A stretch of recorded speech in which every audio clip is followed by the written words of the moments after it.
మన భారతీయ సాంప్రదాయంలో మహిళలు బంగారం, వెండి ఆభరణాలు ధరించడం కేవలం అలంకారం కోసం కాదు, దానికి ఒక శాస్త్రీయ ఆధారం కూడా ఉంది. చూడండి, మన శరీరంలోని భాగం అంటే ఛాతీ, మెడ, చేతులు వంటి చోట్ల ఎక్కువగా బంగారు ఆభరణాలు ధరిస్తారు. కింది భాగంలో అంటే నడుము, కాళ్లలో మాత్రం వెండి ఆభరణాలు వేసుకుంటారు. విజ్ఞానపరంగా చెప్పాలంటే వెండి భూమి శక్తిని బలంగా ఆకర్షిస్తుంది. అది శరీరానికి చల్లదనాన్ని, స్థిరత్వాన్ని ఇస్తుంది.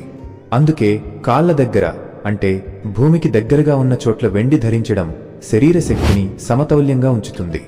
మరొక వైపు బంగారం మన శరీర శక్తి, మన ఆరాతో కలిసి పనిచేస్తుంది. ఇది రక్త ప్రసరణను మెరుగుపరుస్తుంది, సానుకూల శక్తిని పెంచుతుంది, మనసుకు ఉల్లాసాన్ని ఇస్తుంది. అందుకే పూర్వీకులు చెప్పినట్టుగా పైభాగంలో బంగారం, కింద భాగంలో వెండి అనే ఆచారం కేవలం అందం కోసం కాదు, ఆరోగ్యానికి, శక్తి, సమతౌల్యానికి కూడా ఎంతో ఉపయోగకరం. లైక్ చేయడం, షేర్ చేయడం, సబ్స్క్రైబ్ చేయడం మాత్రం మర్చిపోకండి. జై